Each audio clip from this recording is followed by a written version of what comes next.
Assalamu alaikum, peace be with you and welcome to Islam and Life with me, Tariq Ramadan, broadcasting from London. In today's show we ask the question, are Muslims doing enough to tackle radicalization in the community? Extremism within Muslim communities in the West is a growing concern for both those of the faith and their counterparts. Men, women, children and students are being taught a falsified version of Islam via mosques, online material and university campuses, in what is causing the rise of Islamic extremism.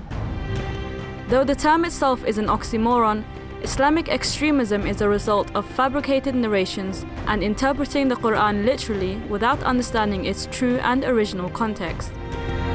Anti-terrorism think tanks have attempted to tackle this issue over the years, but the majority of Muslims have no trust in them due to their government funding. This week's Islam and Life asks, are Muslims doing enough to tackle radicalization in the community? We are in a very difficult situation. Very often when you come back to Muslims and Western Muslims and Muslims living in non-Muslim majority country, they don't really trust what is said by media, what is done by politicians and what is proposed by states, because the very perception of Islam is not a good one, and very often discrimination, bad perceptions are the daily experience of many Muslims. On the other side, what is coming from specialists or states or intellectuals and politicians is that we cannot trust the Muslims, because when it comes to radicalization, they don't speak out, they don't say anything about what is happening. They might condemn what happened in the States on September the 11th or the 7/7 in London, or what happened in Madrid, or what is happening around the world. But these are condemnations where they are not involved in tackling the issue within the community, or by, for example, saying to the authority or telling the authority what is happening within the communities. So there is a lack of trust, and at the same time, on both sides, so to speak, we have people saying, you Muslims are not doing enough, and Muslims saying, but we cannot trust the authority because the way you are dealing with Islam is problematic. So how can we deal with these questions, and how can we deal with this problem from within? Should the Muslims do more? To answer all these questions, I'm joined by author and writer Dr. Ja'far Hadi Hassan. Thank you so much for being with us today. It's a critical question indeed, because at the very beginning of the whole issue, it's a question of trust when it comes to radicalization. So first, let me put it in a blunt way. Would you accept the concept of radicalization and Muslims being radicals and extremists, because some of the Muslims are even criticizing the very essence of this concept? Would you accept the fact that yes, we have among Muslims within the Muslim communities in the West people who have a bad understanding of Islam or promoting violence in a way which is not really compatible with Islam? Yes, I do accept that. There are radical Muslims among the Muslims. There are extremists, of course, but we have to say there are a few. But unfortunately, although there are few, the perception of the West generally is generalization. They make generalization on the Muslims in general, that Muslims are violent, Muslims are extremists because of these smaller groups. I think Muslims, they have a duty to explain to the West and to those non-Muslims that these people are not representing the real Islam at all. They have their own particular interpretation of Islam, they have their own particular interpretation of Quran and so on, which are not accepted by other Muslims. In fact, other Muslim groups are fighting these radical Muslims. They're fighting these extremists. There are organizations, there are books written on the subject, there are conferences convened on the subject itself. So they are doing something. But I don't know whether that thing is enough or not. So that was exactly my question. My question is, if you listen to some, politicians, and very often I have been involved in, international conferences and having this again and again, day in, day out, we hear politicians, intellectuals, and especially journalists saying, you Muslims, you are not doing enough. You might tell us that this is not Islam, that these people are not acting as true Muslims, or this is not the real message of Islam, but this is not enough to tackle radicalization. To say what Islam is and what Islam is not, in fact, doing anything against this type of radicalizations. Would you agree with that? No, I wouldn't, because as I have just said, there are a lot of activities in this respect. Like what? Like there are organizations fighting radicalism among Muslim Muslims. organizations? Yes, absolutely. There are, for example, you've got Minab, for example, you've got Quilliam, for example, and you've got Minhaj of the Quran, you've got other organizations. But I must admit, there are some problems with this organization. Which what? Absolutely, exactly. because there are some other groups among the Muslims who don't accept what these organizations do because they believe they are under the influence of the government. And because they are under the influence of the government, they think it is not honest fighting the radical Muslims and so on. But sometimes it's true. Sometimes you have governments founding and financing some organizations to push them to say things. So at the end, we come back to the first thing I said, which is a question of mistrust. There is a lack of trust between all these organizations, but you still have Western governments financing organizations or Muslim organizations to say what Islam is and what, all this business about who are the moderate Muslims as opposed to radicals. So what should we do? No, true. I mean, it's not all the organizations are influenced by government at all. There are organizations which are independent and they are fighting this radicalism and extremism. For example, there is a gentleman called Masoud Khan. He produced films, right? 3 films, in fact, from different aspects of Muslim activities fighting extremism. And he says Muslims are doing well. He found out that Muslims are doing well, in fact. He said even before 7/7, even before 9/11, Muslims were fighting radicalism. So it's not only those which I mentioned, the organization, they are the only ones. There are other organizations. But on the other hand, there are people who are saying that Muslims are not doing enough. What is your take on that? Are they doing enough? Well, they are doing something, I must say. There are activities, as I mentioned, and probably we need more. We need more than what they are doing now. Let me take an example, because we have student organizations and you have other organizations that are working around the mosques, and what we heard coming from the States and some of the FBI and some of the MI5 here in the country saying, look, if you as a Muslim student or a Muslim activist, you see someone who is indulging in not clear activities and could be radical activities, you have to go to the police and you have to let the police know about this. Some Muslim scholars and some Muslim leaders would say, no, be careful, don't speak out, be careful, this could be very dangerous. What would be your take on that? Yeah, in fact, this is what I said. There are Muslims who don't accept some of these organizations because the government is saying to them what you have said, because they think they are stooges to the government.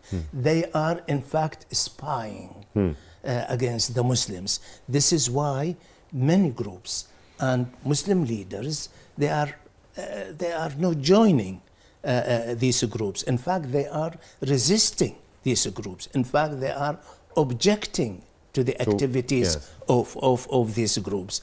But as I said to you, these two example of these two groups, they are not the only groups. No, but individuals, for example, shall, for example, a Muslim student seeing or hearing someone talking about, violence or talking about Islam in a radicalized way, should she or he inform the police or not? This is the question some of our fellow citizens are asking. You should go and you should say this is someone who might be dangerous. No, I think probably some people think it is against their principle.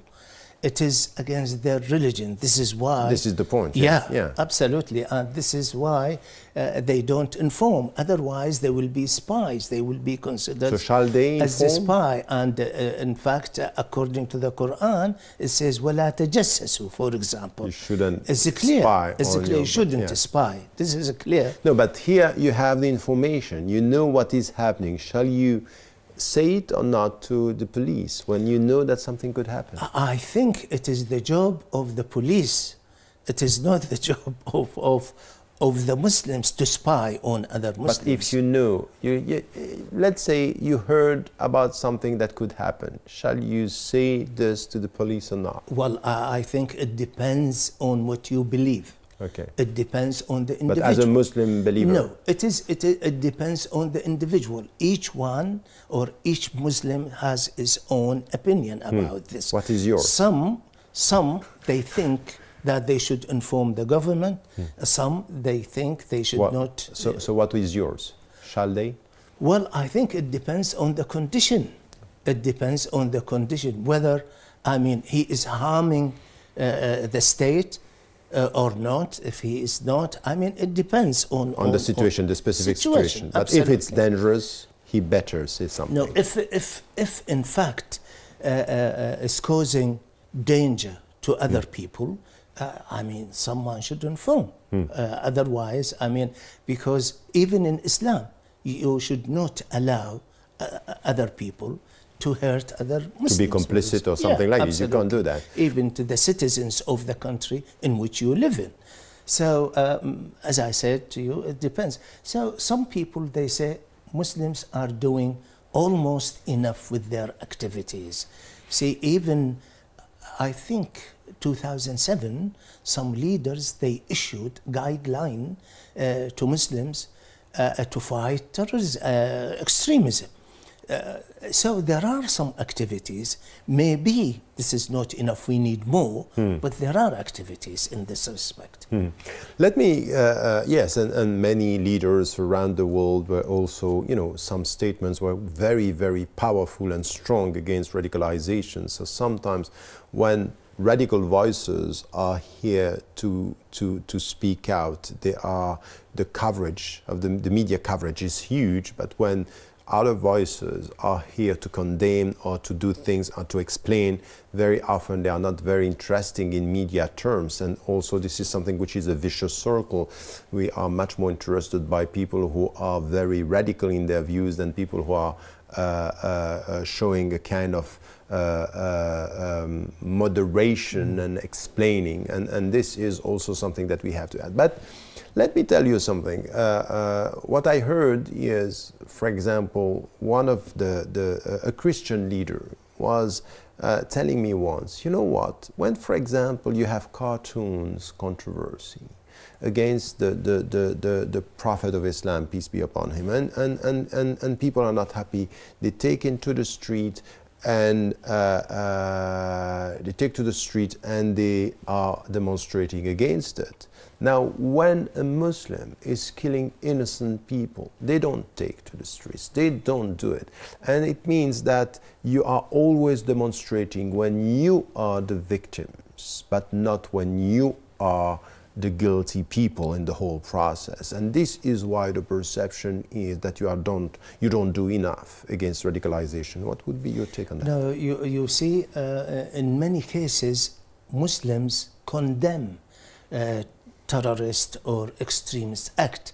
But the problem is these condemnations are not reported in the media.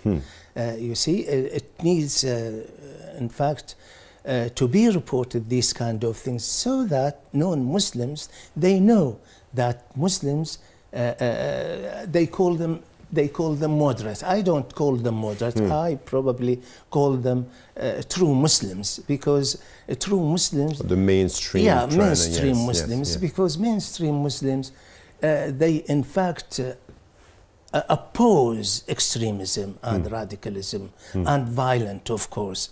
Violent is condemned by Islam in general. So therefore it is not reported, the condemnation by the media. By the way, I mean, one of these films with this gentleman called Masoud Khan made, he says even some Salafis, they condemn radicalism and extremism among Muslims. But these Salafis are not known to the other side, you see, so they need to be known. This is what I said, the media coverage is more interested in people who are radical than in people who are explaining and being and promoting this kind of mainstream views and acting or speaking against violence. Still, there is this question about demonstrations. Why the Muslims are 300,000 people, for example, in Karachi, or in Africa, African countries, or in the Middle East, when it comes to, you know, being just horrified by the cartoons and saying no to the West. But when someone is doing something in the name and this is wrong, they are not demonstrating. Why? But to be honest with you, first, in fact, I don't agree that hundreds of thousands, they come out and demonstrate against cartoon, for example. You think it's wrong? It's wrong to do it? I mean, I am not saying it is wrong or it is correct, but Muslims don't need these kind of things. One of the reasons they lead to violence, right? The other thing, I think they have to fight idea with idea. So probably if we write and explain to the other people who made that cartoon, probably would be better to fight idea against idea. Otherwise, what is the use? I mean, they demonstrated and it led to violence, as you know. Being killed. Absolutely. So some people being killed. Rather to hope for the Muslims to demonstrate against radicalization, you would say they better stop demonstrating. But you see, that radicalization is not by the Muslim, by the way. It is by non-Muslims. It was by Christians or Jews or whatever. I don't know. But it wasn't definitely it wasn't by Muslims. But for example, let me take a practical... So I'm talking about this. This is why I said idea against idea. That's fine, but let me take a very practical example. Just here in Britain, after 7/7, why haven't we seen Muslims taking to the streets just to say no to violence and not in our names, while the anti-war movement, hundreds of thousands of Muslims were in the streets and saying no? Why they don't trust the media? What is the point? Well, how would you explain that? Well, I think you have a point in there. But first of all, there were many condemnations by the Muslims after 7/7. There were a lot. But we might say it wasn't enough. There must have been demonstrations, for example, against this. There must have been gatherings, for example, against this. We needed more, but Muslims did not come out but against this. Don't we have to say something about trust? Because very often the people are patronizing you Muslims, you don't do enough, and you are always, when you are the victims. At the end, what we said at the beginning is critical. The critical side of the whole thing is, yes, you have to condemn violence and you have to condemn radicalization when the aim is to kill innocent peoples, Muslims or people of other faiths. We have to say it. But the whole discussion is not a neutral discussion between two sides that are equal. There is the perception that the whole understanding is there is a powerful West criticizing the Muslims and expecting from them always to apologize when something is done in their name, and the whole picture of what they are facing when it comes to injustice, colonization, killing of people. For example, in Palestine and others, this is not acknowledged. It's as if the blood of an Arab or the blood of a Muslim is less valuable than the blood of a Western white middle class. So we also have to say something about the whole picture, because expecting the people just to criticize or to condemn with no vision on the whole picture could be misleading, isn't it? Yeah, but now we've moved to a wider picture. Yeah. You see, there are different things. By the way, regarding the Palestinian issue, regarding the conflict, Palestinian-Israeli conflict, there are in the West very fair people, just people who are supporting the Palestinian cause. It is one known fact, yes. Right? And the Muslims, they are always demonstrating against Israel, for example, and the violence by Israeli army, for example. But probably the West has a point regarding the mainstream Muslims. They are not doing enough. So therefore, I think it is our duty to do more. True, there are activities, as I have mentioned before, yeah. but we need more activities to condemn and to criticize what the radical Muslims do.